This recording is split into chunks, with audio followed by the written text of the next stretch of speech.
इसके साथ ही दीपा, जहां गठबंधन दलों को लेकर इस वक्त सभी की नजरें भाजपा पर हैं। बुधवार को दिल्ली में भाजपा ने अपने सहयोगी दलों के साथ एक बैठक की।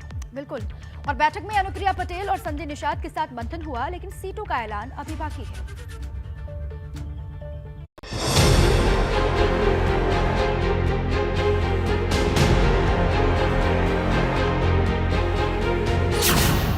फॉर्मूला तय, ऐलान बाकी, सीट बंटवारे पर सस्पेंस जारी। भाजपा ने ताकत दिखाई, सीट शेयरिंग की बात नहीं बताई। यूपी के चुनावी रण में भाजपा संजय निषाद की निषाद पार्टी और अनुप्रिया पटेल की अपना दल को लेकर चुनाव लड़ने जा रही है। सभी 403 सीटों पर एनडीए चुनाव लड़ेगी। ये बात भाजपा ने 300 पार का नारा देते हुए साफ कर दी है।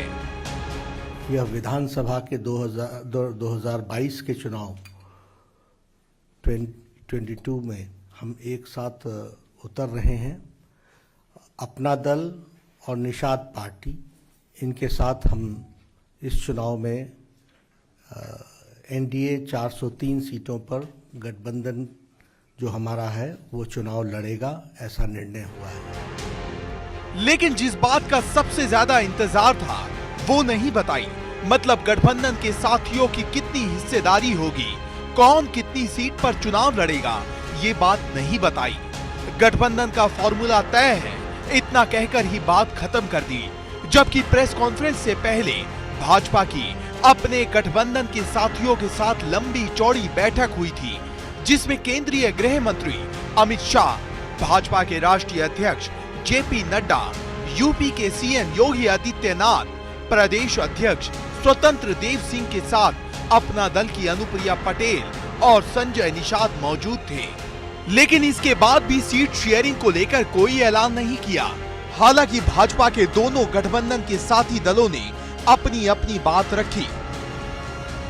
विषय चाहे ओबीसी कमीशन को संवैधानिक दर्जा प्रदान करने का हो, जिसकी मांग बरसों से देश की संसद के अंदर हो रही थी, लेकिन उस पर पूर्व की सरकारें कभी भी ध्यान नहीं दे रही थी। माननीय मोदी जी ने हर इस लंबित समस्या का समाधान किया है। अपना दल ने निरंतर इन मसलों को देश की संसद के पटल पे उठाया है। 2014 से उत्तर प्रदेश में किस तरीके से पिछड़ों के साथ धोखा हो रहा था और किस तरीके से पिछड़ा वर्ग आयोग अनाथ घूम रहा था।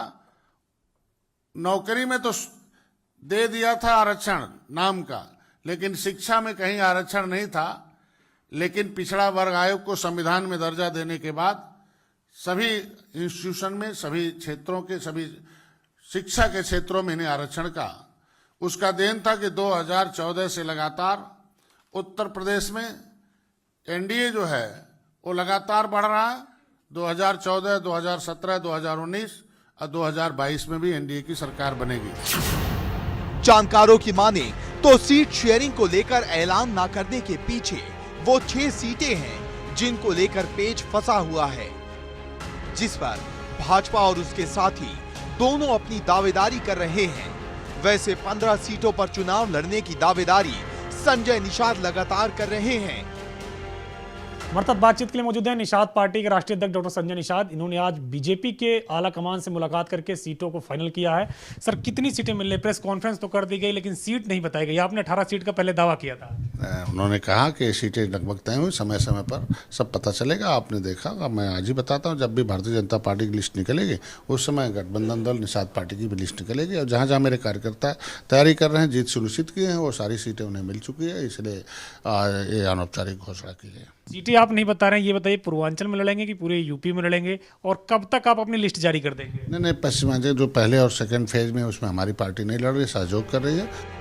ठीक इसी तरह अनुप्रिया पटेल पहले के मुकाबले ज्यादा सीटें मांग रही हैं।